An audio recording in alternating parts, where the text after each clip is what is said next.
Knees were as stiff as telephone poles, so as a result, his ball was pretty low, but he got loosened up and did pretty good.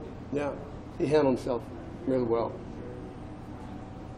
How do you feel like Adrian's done in walking that line between making plays and not making mistakes so far through 3 games? It's been good, but none of that matters. What only matters is this game this Saturday.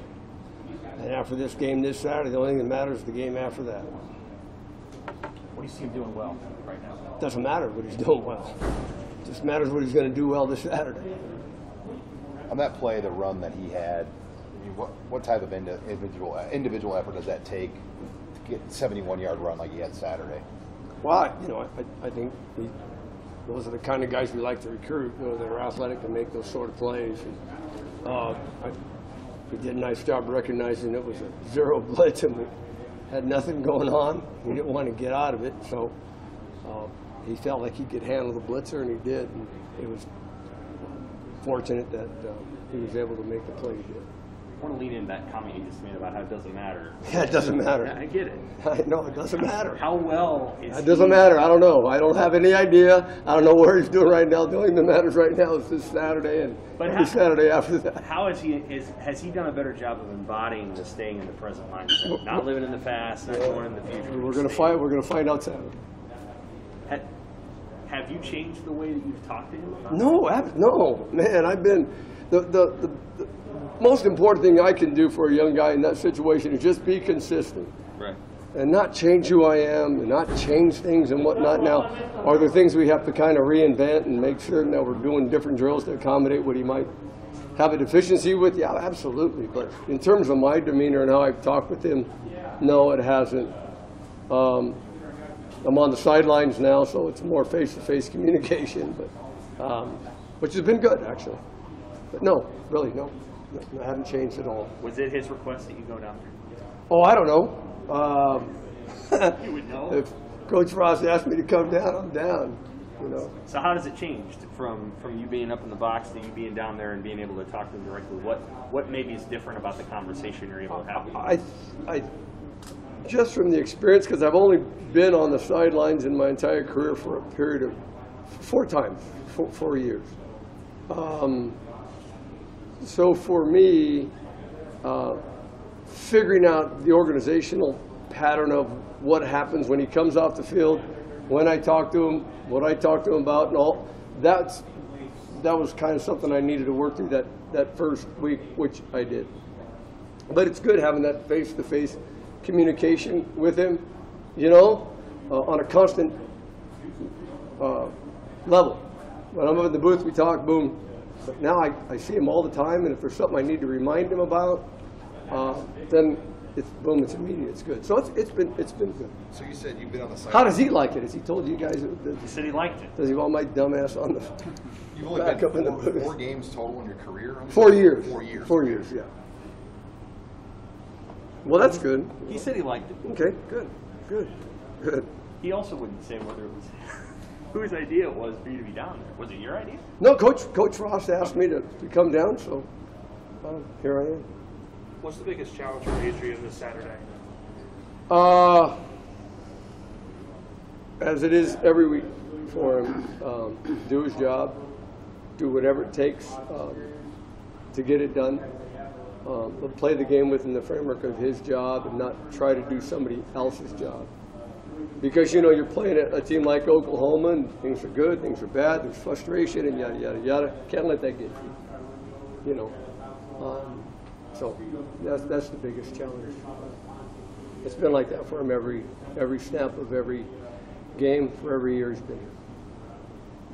Do you think that's something with Adrian's, personality, in that, when you've seen that with him in the past, where he's tried to do, like you said, someone else's job? Does that go back to just like who he is as a person in some way?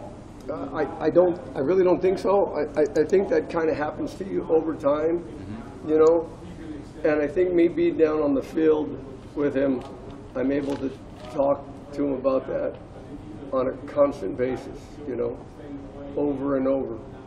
Had I had that moment back right before the Illinois game, I would have reminded him, hey man, we're right before the half. something happens, a pass plays call, whatever it is, just cover it up and let's get into halftime. But it was getting used to being back out on the sidelines and that sort of thing. So I'm working through that. And I feel pretty good about where I am right now, talking about those things. And you don't let yourself get frustrated. You haven't seen a moment from him similar to that since that happened at the end of the first half, or have you? And it just didn't turn out that way. No. It's just that I'm able to kind of recognize it a little bit when I'm talking to him. There's a little bit of his body language, And hey, just do your job, man. Let the defense work. Let your running backs work. Let everybody do their job. Things will work out. So The deep ball, how much has that played a factor in just the growth of the offense this year? I mean, you didn't have throws like that all last year in the games. You had 3 on Saturday. yeah, and it's going to be a challenge for us as we move forward with the opponents that we have coming up to manufacture and make certain those things happen. It's been good up to this point. Obviously, we have more speed at the receiver position, so that helps him and us pushing the ball downfield. But, we just got to make certain that when those guys are open, they count. Do you think he has a connection with Samori that allows him to be more comfortable than Adrian has been in the past in taking those shots? Yeah, I think that's a fair observation on your part, no doubt. I think that's probably the case with any quarterback and receiver combination. He trusts Samori. Samori's a bright cat. Coach Lubick and Kilo and Casano have done a great job getting those guys cranked up, particularly him, and he knows what he's doing, how he wants to do it, and he is where he's supposed to be, and Adrian trusts that. Yeah. You wouldn't have told Logan to do anything different on that option pitch they called back, would you? No, he did that right. No, I thought it was fine, well, I guess I can't say anything about that, otherwise I'll get arrested. So. I mean, is that just a judgment call by an official there? I mean, how they make that call? Well, without saying too much about it, it's a judgment call. So if you get it, and then you get a chance to review it, It's so close, you can't really. and you get it wrong twice, in my opinion. That's just how it looked to me on tape. Because the ball wouldn't left his hand, was traveling backwards, so I don't know how it defies the laws of physics and all of a sudden starts going forward. Obviously, he was past the line of scrimmage, or it wouldn't have been called an illegal forward pass. Is that that kind of a play where he gets downfield and then pitches something you coach him on? Yeah, Coach Frost has really done a nice job with really teaching us what he really wants in the option game, and then it's just been up to us doing the drills to rehearse and making up drills and so on and so forth. So that stuff is worked up. We work on that every day. And that piece of the puzzle is worked on every day so that if he is past the line of scrimmage, those guys have to ensure that they're behind. Did Logan run option at all in high school? A little bit, not much, aside from the ride zone stuff, but nothing that you consider the triple. Right, and both of your guys. I mean, Adrian has looked. He even went to the left once last week. Yeah. And pitched with his left hand. Yeah. Is that? I mean, obviously your head coach knows a little something about, man, about that kind of play. Is that why do you think it looks as smooth as it has? I really do. Because I think in Frosty's, just from talking to him about how he thought about the option and developing some of the skills and the techniques on his own that he's relayed to us, it makes a boatload of sense. And we work on it every day. So it's been really good. Put in a film of 1997, or you watch guys? No, because he'll jump in the drills, right? And sometimes I'm playing the dive key, or the pitch, and that son of a bitch, he's coming at you. And it's a bit intimidating, So, but he's done just a tremendous job in imparting to us what he wants done, and it's been really good, really fruitful. Do you have any memory? What was your first Oklahoma-Nebraska game you remember watching? You might show your age here. I don't want to. No, that's fine. I remember it was the game when Johnny Rogers returned the punt. So you watched that game? Yeah, I was a little guy. What year was that? 71. Yeah, right. I remember that. That was wild. Now, that was crazy. It was fun. What do you remember about that return? I just remember my mom going nuts. She just went crazy. Why? Because she was cheering for Nebraska? She was a West Coast Nebraska fan. Really? Yeah. Where were you at that time? We were always pulling for Nebraska. No, I mean, but where'd you live? Where'd you live? Do you live? Oh, that was in the Bay Area. Yeah. Yeah. Okay. Yeah, and in California, and I don't know, by proxy, somehow we became Nebraska fans, I guess because they were kicking the piss at everybody all the time. So people were watching that game in San Francisco that day. I know we were. I don't know what anybody else was doing, but I know we were watching it. Do you remember, I mean, neither here nor there, I guess, but do you remember that play? Like, can you see, it was 50 years ago. No, yeah, and I vaguely do remember it, you know.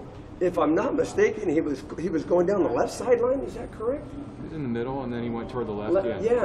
That's kind of what I remember about it. It was vague, but on a black and white old beat up TV. But How old were you? How old were you then? I would have been what? 50 years ago. No, 92. All right. Okay. You feel good about Adrian this Saturday? Like, you feel like his mindset's where it needs to be all the rest? Well, yeah. I just don't want to say too much. Sure, and it gets misconstrued and all that sort of stuff. All I know is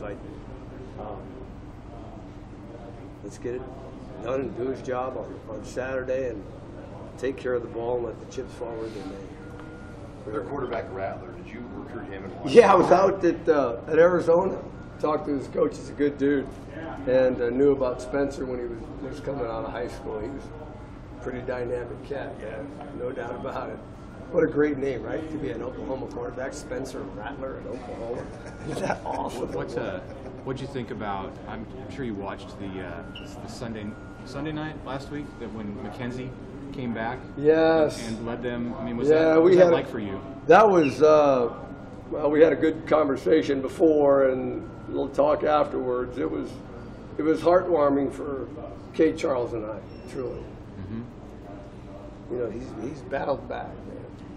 So it was good to see him. So you were watching as I got home late and I was only able to see right at the end in overtime, right? So they showed the replays of the sack. Yeah, they showed the replays of that. So I obviously felt bad for him, and then they showed some clips of him on the sideline in live TV. But it was certainly great seeing him on the field again. You said you talked to him before that? Talked to him, and just want to tell him I loved him, and Kate and I and Charles were thinking of him.